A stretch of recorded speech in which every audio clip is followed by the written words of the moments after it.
So Sunday I went to a comic show, picked up a few books. Just a few. What'd I get? Why? Well, let's go through them. Up next on this video from Bronzeville Comics.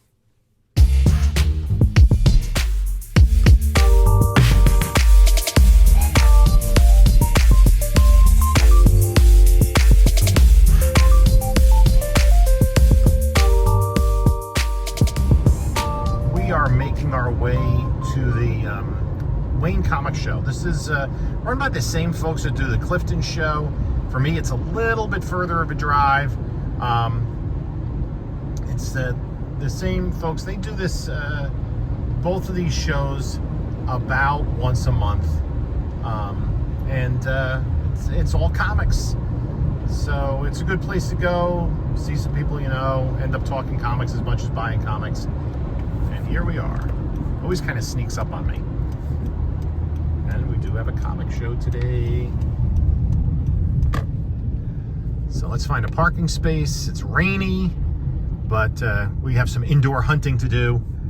So we're here at the show, just heading inside. Panelologist, this is Jim from Bronzeville Comics coming to you with another video. Before we get started, do all that great stuff. Like, comment, subscribe, notification bell, share it, whatever you want to do. I really appreciate it. Appreciate you for taking time out of your schedule and stopping by and spending some time with me and with some comic books. Also follow us on other socials, Instagram, Bronzeville_comics, on Whatnot, Bronzeville_comics. There's a link in the description of this video. If you've not yet signed on to Whatnot, you can do it with the link, and you'll get $10 off your first purchase, regardless of who that is with. Also, in the description is a link to my eBay store as well as my email. So I went to the Wayne show. So let's take a look. Time to get into the show.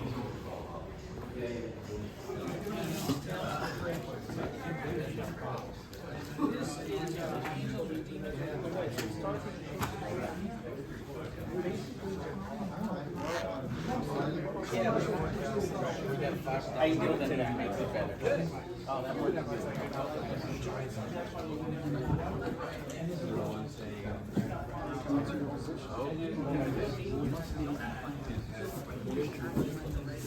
So you saw it was a fairly quiet show. I think these fall Sunday shows, when it's football season, tend to be a little bit more quiet. Sometimes people get in and out, and so they can get home, and watch football, sort comic books, and what have you. So I'm going to go through the pile, and we're going to talk again about the slab, save, sell, spec, the way that I break up my comics. So Steve from Elite Comic Sales was there, and I bought a few books from him. He gave me a nice deal. I bought a copy of X-Men Adventures #1. That TV show is coming. Once, I guess, the voice actors can do their roles, once the actor strike ends, we know it's coming. So not quite a 9.8. I do have a graded 9.8 of that, but that's going to go in the spec pile, as is this new X-Men #133. This is a book that has been increasing value. It's the first appearance of Dust, who is a female Islamic superhero. See her on the cover. That is going into the spec box as well. This will probably be a short-term spec, not quite a 9.8. It has a little ding on the bottom corner, but we know the character's coming back. This is new X-Men 115, the first appearance of Negasonic Teenage Warhead, and she's returning for Deadpool 3. This was a book, I'm probably going to get it graded. It's not a 9.8, but it's Static #1, and it's a newsstand. Right, so we're talking late 90s. This is what, mid 90s, right? Mid 90s newsstand for Static. That's gonna that kind of goes into the slab spec, because I would be surprised if DC doesn't do something with that property in terms of developing it, because that is a very popular character. The Static Shock animated TV series actually came out after the comic book was canceled. Comic book ran until about 98, and I think the animated show was early 2000s. This will also go in. This is a pretty high-grade copy. It's Star Wars 43, first appearance of Lando Calrissian. Donald Glover and his brother have been signed on to write a screenplay. Initially, reports were for a TV series. Now it may be a feature film. Of course, Glover played Lando Calrissian in Solo. I thought was really great in that film. So this is a pretty high-grade copy. I will probably send that off to CGC in my little notation system, because this isn't the only copy of this I have. It says the date, and it says Wayne, and it's going to CGC. So that goes in the slab pile. Spec pile for a Jack of Hearts #1. You know, the nice #1 of a character goes into spec. We may see. No big deal. This I'll sell. Mid-grade of Lois Lane #111. This is probably, you know, there are 3 keys essentially in this run. It's issue #1, the I Am Curious Black issue, and the first Silver Age appearance of Catwoman. This, especially later in the run, this bondage cover, this weird bondage cover, is something that's a little pricier.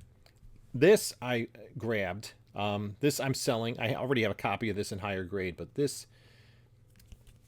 I was real happy to get. It's a nice Denny O'Neil, Neil Adams Batman. This is number 243. It's the introduction of the Lazarus Pit.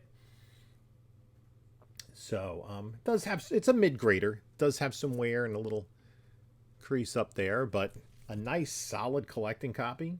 More than a reader copy, I would say. So that is pretty cool. This mid-grader, I kind of like, when I see Defenders, I kind of grab this. This is going in a spec pile. It's 112. It's the first appearance of the Power Princess, who's the Squadron Supreme version of Wonder Woman. I had been theorizing for a while that Marvel should get Henry Cavill to play Hyperion and Ben Affleck to play Nighthawk, and maybe Ryan Reynolds, Dr. Spectrum. Don't think it makes sense to have Ezra Miller play the Wizard. Well, that could take on a whole different connotation. Picked up this. This is going to go in a CGC pile. It's probably not a 9/8. There's a spine tick on it. It needs a little work on the back. The spine tick may be able to get hidden, but with a press, I think this is pretty high grade. I do have a 9/8 of this already. That's a first. DC Comics Presents 87, the first appearance of Superboy Prime. A lot of keys in that DC Comics Presents run. Then I moved on to the next table. This is also a CGC candidate. It's a fairly high-grade copy. I think I'm going to put this more towards the top because this character is coming sooner rather than later. Yeah, I think this is pretty sharp. It is Hulk 256, the first appearance of Sabra. Right? The most famous chickpea-powered superhero. So it is a newsstand. That is pretty cool. She is going to be already been cast for Brave New World, Captain America Brave New World. This is New X-Men 114. A lot of New X-Men I picked up today.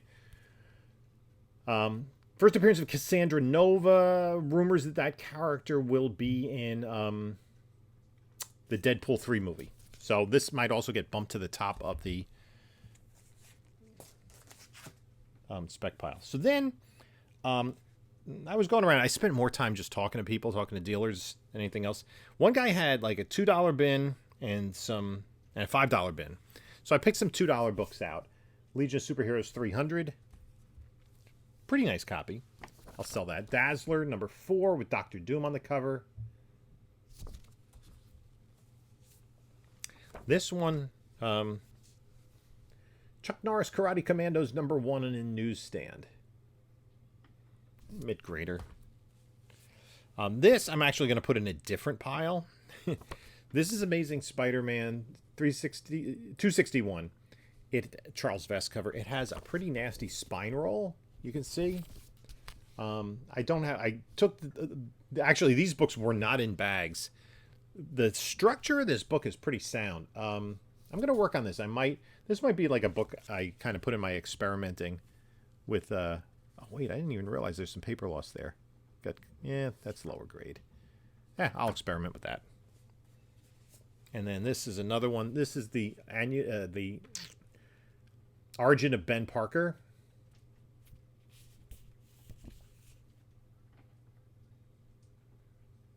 Okay, Spectacular Spider-Man Annual number 4. Again, also with that spine roll. That I'm probably going to put in the work on pile too. Then this, I picked up this. I thought it was a great $2 pickup.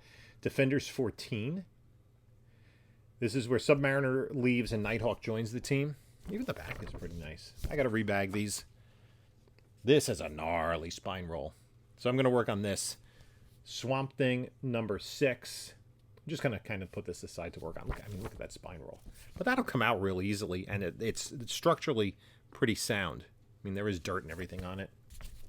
Not that it's going to get graded, but just to clean up. Now, this I grabbed. This is Green Lantern 141. Even in lower grade, I figured, it's the first appearance of Omega Men. It's a newsstand, but somebody clipped the coupon out. I don't even know what the coupon would be for that. Like X-ray glasses or something. Something silly.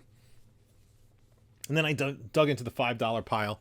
A bunch of Detective Comics. I grabbed 344. It does have some tape on the cover here, but that's just because it has this tear. The rest of the book's okay. Detective Comics 342. I'm not actively collecting Detective. 353. And then this I'm going to hold on to because this is a minor key, but I think an underappreciated key. It is 351. It's the first appearance of Cluemaster, who's one of the Silver Age villains of Batman that's kind of stuck around and does have added significance because he's the father of Spoiler, who later on became Batgirl. Spoiler, reasonably utilized character in the DC universe. I think at some point we could see her. I think she was on one of those CW shows, maybe Gotham Knights or something that nobody pays attention to. But I'm going to hold on to that. That's keep this. Pretty nice copy. Superboy 166 with a Neil Adams cover. The thing about these is, back in the day, you got these Neil Adams covers, and he did a ton of covers. And then you open it up, and it's like Bob Brown art. It's like, nice little Superboy book. Those will probably go for sale. Another Neil Adams Superboy 143. These are good, solid mid-graders. Then I saw a few of these. I figured there's only 7 issues of the Secret 6 run. I think I have 1 or 2 of the issues already. I figured, for $5 a piece, let me... And then again, these are solid mid-grade. I'm going to keep that. And number 6 and number 2. Work on finishing that run low-key. This one was actually pretty nice. It does have some wear on the edges. But this is Adventure Comics 345. The Execution of Matter Eater Lad. Spoiler warning. This is so indicative of superhero stories of the time. So Matter Eater Lad, he gets shot by this ray gun that bounces off Superboy. And it doesn't kill him. It just makes him really fat. And then Bouncing Boy is jealous because he had lost his powers. The Silver Age. And then this one, this does have, somebody left a drink on this at some point in time. You can see there up like through the A. Other than that, it's a pretty solid copy. The Tornado Twins first appearance and the Neil Adams cover. Tornado Twins are the grandchildren, right, of Flash and Iris. Flash and Iris. It's a little tear in the back cover, but these there were some Action Comics that I didn't have. I think that's Neil Adams as well. 372. I was grabbing a lot of Neil Adams covers that they look to be pretty decent. 371. And also another Adams cover, 363. Pretty sure, I'd be willing to bet that's... No, it's not even Kurt Swan interiors. Looks like Jim Mooney or something. Doesn't credit... I mean, DC was not very good about this. This is... the Virus X storyline. This is 1968, and there's no credits. I don't know. I don't think they credit elsewhere in the story. This is really strange. Yeah, Supergirl story doesn't have any credits either. But fun books to have. And then the last dealer I went to had a bunch of Adams that I needed for my run. These are all solid mid-graders, like in the 5, maybe in the 6 range. Number 22. Number 23. Every time I saw this, I'm like, wait, is that? No, that's part of the artwork. It, you know, looks like it's paper loss there, but it's part of the artwork. That's pretty cool. 24. And 25. And then there was a dealer there. I bought from him before. He has a lot of older stuff, a lot of Silver Age, a lot of non-superhero stuff. And he had, I bought from him before. He had a Golden Age box. So I went through it and I picked up a May 1946 book, Crime Does Not Pay 45. Now, it does have like quite a bit of foxing on it. And it's got that little dent up there, but structurally it's really quite solid. So I said, you know what? Let me grab that. And I looked. I did. You know, this was the only book of the day that I actually went and did the page count and everything. Flipped through the book, and sure enough, it doesn't have any date on the cover, but the indicia does say May 1946 on it. So just to check off another one. It's like almost every show I go to, I kind of try to pick up one Golden Age book from May of 1946. This isn't as hardcore a pre-code crime book as you would get several, maybe about 5 years later when you got into the 1950s. You know, it's basically a guy shooting into a closet. That's not, you know, exactly like, you know, holding a woman's head over an open flame on the stove or something, or, you know, somebody dissolving. But, yeah, it's pretty cool. It's always nice to kind of add, and that's a good, solid copy. The only real flaw with it is the foxing. You know, maybe at some point I might do some experimenting and see if I can improve on that. But that's the haul for today. Nice little show. A handful of PC books. Always nice to kind of flesh out the runs, and a good number of little keys. Probably some spec books and fewer slab books than I usually get. But I also like getting that Clue Master. That's a book that kind of in my head I've been targeting as a book that is, you know, kind of, it's, you know, a good first appearance. And like I said, I'm going to hold on to it. It's not a really valuable book right now, you know, until you get obviously into higher grades. And then, you know, the sky's the limit for books of that vintage. In the 9s, they're run fillers for a title like Detective are going to be worth something. So, but you never know when they're going to use him, and it's always good to have some first appearances. So let me know what you think of the haul. You know, I'm always doing run filling with some of my things, and once I get a little more organized and know exactly what books I need for runs, I'll be in better shape. And some titles I'm almost finished with. So anyway, thanks for stopping by on this journey and joining me and looking at some comic books. You can take a look at a couple of my other videos here. And this is Jim saying until next time, enjoy your comics.